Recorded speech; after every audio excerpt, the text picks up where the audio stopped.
Hello dear students. Today we are going to look about class 9th English medium supplementary reading chapter number 10. इस chapter में अब तक हमने क्या देखा है ओवरऑल आपको बता दे रहा हूं कि भाई हमारा एक जो ऑथर है सर जी, वो ऑथर बाहर निकलता है, उसके साथ एक बेगर की भेंट होती है, मिलता है। और बेगर जो कि अपने आप को बिना खाए पिए बहुत गरीब सा हालत उसकी दिखाई जा रही। अब होता यह है कि एक बार जब ये बेगर सभी से बेगिंग करते करते एक बार सर जी के हाथ में आ जाता है। अब जब वो सर जी के हाथ में आता है तब बेगर एक कहानी बनाता है कि वो एक स्कूल टीचर था और कुछ गलती मिसअंडरस्टैंडिंग की वजह से उसको स्कूल को छोड़ना पड़ा और आज इसकी ये हालत है कि वे बेग कर रहा है। तो सर जी को अचानक से याद आया कि ये चेहरा तो मैंने पहले देखा हुआ है। तो उसने बेगर से कहा कि भाई पहले तुम मुझे जब मिले थे द डे बिफोर यस्टरडे एक गली के अंदर, तो वहां तो तुमने मुझे ऐसा कहा था कि मैं एक स्कूल स्टूडेंट हूँ, लेकिन स्कूल में से मुझे निकाल दिया गया, फीस नहीं पे कर सकता था, बुक्स नहीं थी, इसलिए मुझे स्कूल से निकाल दिया गया। तो ये सब क्या लग रखा है, तुम झूठ बोल रहे हो। तुम्हारे जैसे झूठे लोगों को तो पुलिस के हवाले कर देना चाहिए। तो बेगर बोला कि ठीक है, मैं और झूठ नहीं बोलता तो क्या करता। मेरी वास्तविकता यह है कि मैं एक सिंगर था, एक ग्रुप के अंदर सिंगिंग करता था और सिंगिंग के दौरान मुझे ड्रिंक करने की आदत थी, मैं बहुत पी के पड़ा रहता था, इसलिए मुझे उन ग्रुप से निकाल दिया गया। तो बेगर ने यह भी कहा कि भाई अगर मैं लोगों को ये सत्य घटना बता देता कि भाई मैं एक सिंगर था, सिंगिंग करता था, लेकिन पीता बहुत था, इसकी वजह से मुझे उस ग्रुप में से निकाल दिया गया, तो क्या कोई भी बंदा मुझे खाने पीने को देगा, इसलिए मुझे झूठ बोलना पड़ा। राइटर ने कहा, मतलब हमारे ऑथर ने कहा, सर जी ने कहा कि भाई ऐसा करो, तुम कोई काम कर सकते थे, काम कर लेते। हाँ ठीक है, मैं काम करने के लिए तैयार हूँ, लेकिन मुझे देगा कौन। तो सर जी ने कहा ऐसा करो, तुम मेरे लिए लकड़ी काट लो, ठंडी की मौसम आने वाली है, तुम मेरे लिए लकड़ी काटो। तो वो सर जी जो है बेगर को अपने साथ अपने घर पे लेके जाता है और वहां पे जो ओल्गा नाम की जो कुक है उसको बोलता है कि भाई इस जेंटलमैन को अंदर लेके जाओ और उसको थोड़ा लॉग दिखाओ, वुड दिखाओ, वो अपने आप काट लेगा। अब वो दोनों के बीच में बात होती है, वो दोनों बाहर जाते हैं, थोड़ा सा ड्रिंक करते हैं, वार्म करते हैं। ओल्गा ने भी उस पुअर जो बेगर आया हुआ था उसके प्रति थोड़ा वार्मनेस दिखाया और वो दोनों कहीं बाहर से आ रहे थे। ये चीज अब हमारे सर जी ने देख ली। अब क्या होता है उससे आगे हम देखते हैं। Next he saw the pseudo teacher sit himself on a log. अब देखो यहाँ पे जब ये आप वर्ड सुनते हो, जब भी आप ये वर्ड सुनते हो कि पेशुडो क्या होता है, तो पेशुड का मतलब होता है एक ऐसा पर्सन जो इंटेलेक्चुअली और सोशली, जिसको आप बोलते हो ना, वो पीछे हो, इंटेलेक्चुअली और सोशली पीछे ऐसा बंदा, उसको आप पेशुडो टीचर बोल सकते हो। Sit himself on a log, वो लॉग पे बैठा है, and become a lost in thoughts, वो अपने ही सोच के अंदर कहीं ना कहीं गुम हो जाता है। With his red cheeks resting on his fist, उसने इस तरह से फिस्ट लगाई थी और मुठ्ठियां इस तरह से डाली हुई थी, इस तरह से, और एक लकड़ी पे बैठा था और अपनी ही सोच में कहीं गुम हो गया था। The woman flung down an axe at his feet. उस वुमन ने एक एक्स उसके फीट की तरफ डाली। स्पार्ट एंग्रीली, वो जोर से झपका गुस्से से। And judging from the expression of her lips, उसने उसके होठ के एक्सप्रेशन से अंडरस्टैंड किया। क्या अंडरस्टैंड किया? बिगन टू स्कोल्ड हिम, वो उसको डांटना शुरू करता। The baker irresolutely pulled a billet of wood towards him, उसने किसी भी सोच के बिना, कोई लॉन्ग टर्म सोच या ऐसा मुझे करना चाहिए नहीं करना चाहिए, ऐसी सोच बिना रखे उसने एक लकड़ी का टुकड़ा उठाया और उसकी तरफ फेंका। The baker irresolutely pulled a billet of a wood towards him, set it up between his feet, उसने उसको अपने दो पांव के बीच में रखा। And tapped it feebly with the x, और एक्स से उसको टैप करने लगा, काटने की कोशिश कर रहा है, जैसे लोगों को लगे कि ये काट रहा है। The billet veered and fell down, जो बिलेट थी उसकी वो वीवर्ड हो गई थी। राइट, यहाँ पे मैं आपको बता देना चाहता हूँ वीवर्ड का मतलब क्या होता है, सॉरी बिलेट का मतलब क्या होता है।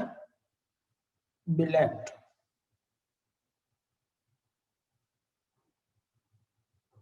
ओके, एक जगह होती है, right, usually civilians house. Normally कोई बंदा, रशिया में जब सोल्जर्स कुछ अलग जगह छावनी जैसा बोलते हैं ना, ऊपर छत जैसा लगा होता है, शेड अगर एक किस्म का, तो उसकी ओर उसने फेंका। The beggar again pulled it to him, beggar ने फिर से उसी चीज को उसकी ओर खींचा। Blew on his freezing hand, उसने ठंडी से, उसके हाथ जो था वो फ्रीज हो रहा था ठंडी से, ठंडे हाथों से उसने वो खींचने की कोशिश की।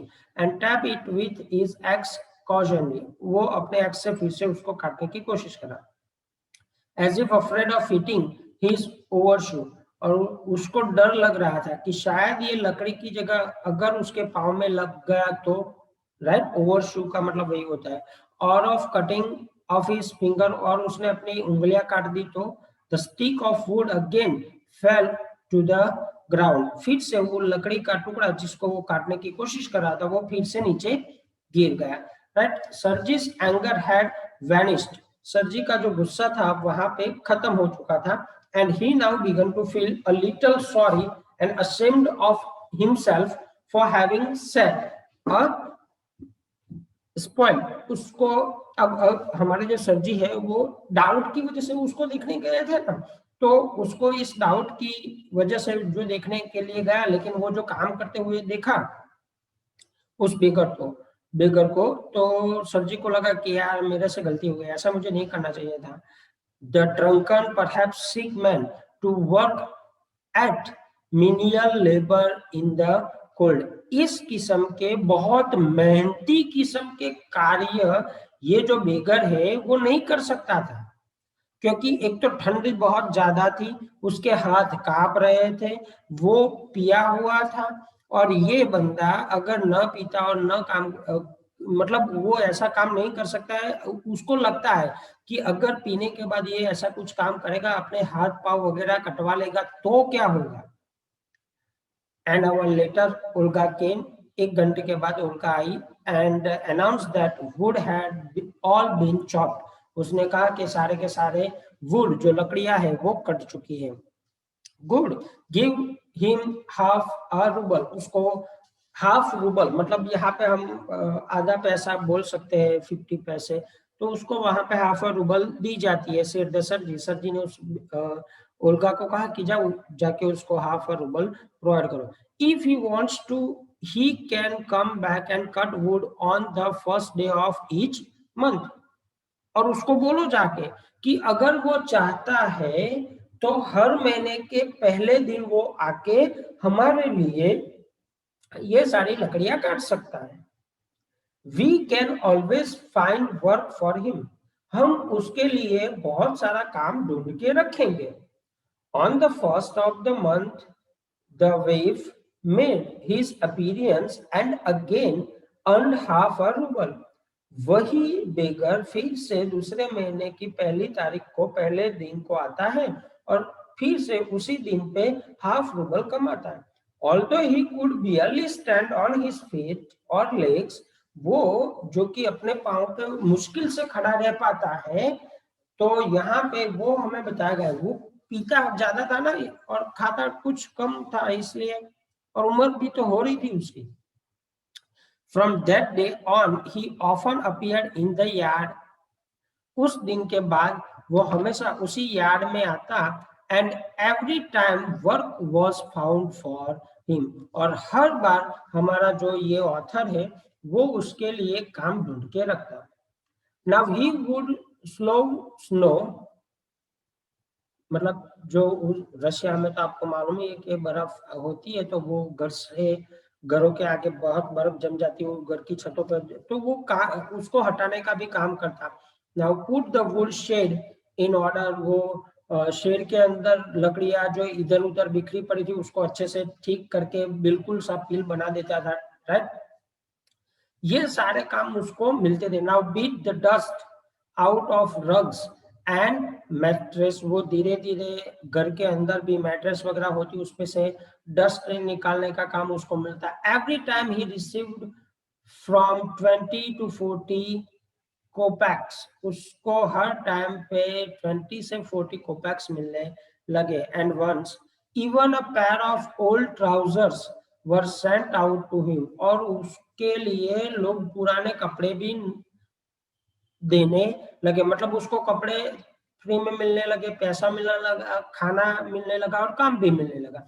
इन शॉर्ट ओवरऑल उस बंदे को जो चाहिए था वो सभी अब मिलने लगा है। When Sarji moved into another house, जब सरजी दूसरे घर में गए, he hired him to help in the packing and hauling of the furniture. उसने कहा, सरजी ने उस बिगर को कहा कि देखो भैया, अब मुझे दूसरे घर के अंदर शिफ्ट होना है, तो क्या तुम मेरे साथ मेरा सामान पैक करने के लिए और फर्नीचर को इधर से उधर शिफ्ट करने के लिए आओगे?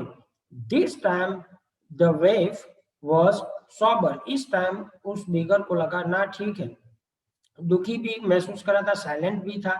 ही हार्डली टच द फर्नीचर, उसने फर्नीचर को उतना टच भी नहीं किया था। And walk behind the wagon hanging his head, वो अपना सिर लिटकाते हुए इस तरह से, मतलब नाखुश सा लग रहा था, इस तरह से वो वेगन के पीछे जा रहा था। Not even making a pretence of appearing busy, वो काम में व्यस्त है, वैसा दिखावा भी नहीं कर रहा था। He only shivered in the cold and became embarrassed when the creditors jeered at him for his idleness. जब हमारे ऑथर ने उसकी ओर देखा तब वो बिल्कुल सा कांप रहा था, ठंडी से बिल्कुल उसकी शरीर में पावर नहीं थी, गर्मी नहीं थी, उस तरह से वो बिल्कुल सा, मतलब था ही नहीं कुछ, तो वो अपने आइडलनेस वहां पे दिखा रहा था, आलसीपन। His feebleness and his tattered fancy overcoat. After the moving was over, Sarji sent for him. Right?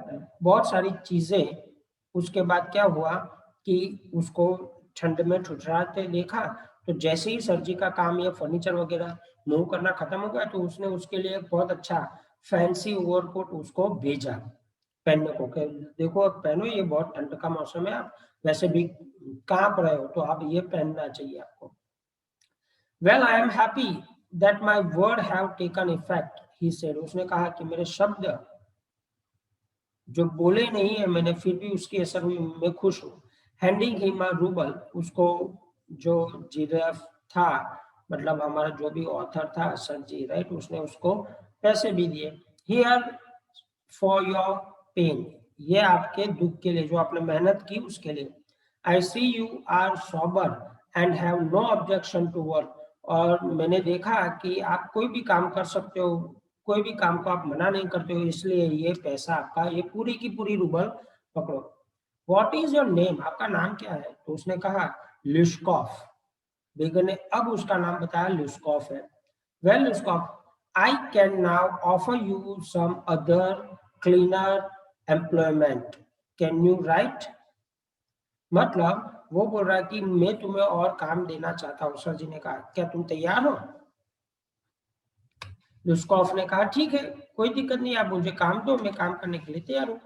Then take his letter to a friend of mine tomorrow and you will be given some copying to do. मैं मेरे दोस्त को एक letter लिखूंगा और मेरा दोस्त तुम्हें कुछ कॉपी करने का काम देगा, क्या तुम कर पाओगे? वर्क हार्ड, डोंट ड्रिंक, वहां पे बहुत मन लगा के काम करना और पीना मत। And remember what I have said you, goodbye, और याद रखना मैं जो भी मैंने तुम्हें कहा वो याद रखना, आज के लिए goodbye. Please at having put a man on his right path, उसने मतलब सरजी ने उस बेगर को उस भीख और झूठ बोलने की दुनिया से निकाल के अब काम की दुनिया में उसको लगा दिया था। उसको सही रास्ता दिखाया था। Sergei tapped Lushkoff kindly on the shoulder, Sergei ने उसको शोल्डर पे यू पीठ थपथपाई एंड even gave him his hand at parting, और उसने उसको काम देने में भी मदद की। लुस्कॉफ took letter, लुस्कॉफ ने उस लेटर को लिया, and from that day forth came no more to yard for work, और उस दिन से आज तक वो यार्ड में कभी काम करने के लिए नहीं आया। 2 years went by, इस घटना को 2 साल बीत गए थे। Then one evening, एक दिन शाम को, as सरजी was standing at the ticket window, जब टिकट विंडो पे वो सरजी खड़े थे कोई एक थिएटर पे, right, for his seat, he noticed a little man beside him with a coat collar of curly fur and a worn silk skin cap, उसने सिल्क स्किन की कैप पहनी थी, एक फरी कोट पहना था। एक ऐसा छोटा सा नाटा सा आदमी सरजी को अपने पास में खड़ा दिखाई दिया। This little individual timidly asked the ticket seller for a seat in a gallery and paid for it in copper coin, और इसने गैलरी के अंदर टिकट की डिमांड की, जैसे हम यस अपर क्लास की टिकट लेते हैं, एग्जीक्यूटिव क्लास की टिकट लेते हैं वो, राइट। तो उसने कहा कि लो भाई ये मुझे टिकट दो और वो भी गैलरी की, और ये आपके 2 कॉपर कॉइन ले लो। Lushkoff, is that you, cried the Sergei. Sergei ने अचानक उस आदमी को पहचान लिया कि ये वही बंदा है जो मेरे यार्ड में आता था, वही बेगर है जिसको मैंने काम बताया और उसको ठीक काम करने के लिए भेजा था। Recognizing the little man, his former wood chopper, how are you, what are you doing, how is everything with you, ये सारे क्वेश्चन सरजी ने एक साथ उसको पूछ लिए। अरे भाई कैसे हो तुम, क्या कर रहे हो आजकल, तुम्हारे साथ आजकल क्या घटनाएं घट रही है, कैसा बीत रहा है सब कुछ। ल्यूस्कॉफ ने बोला, उस बेगर ने बोला, all right, I am a notary now and M paid 35 roubles a month, अब मैं नोटरी करने वाला बन चुका हूं और मुझे 35 रूबल पूरे महीने के मिलते हैं। I hope, dear student, this will help you to understand the unit better. Please keep a dictionary with you to just get a maximum understanding of the words and make sure that you can write those words in your notebook. Apart from this, you have to write the question and answer after completing this unit, that is section. Thank you very much. Stay home, stay safe, and keep reading yourself.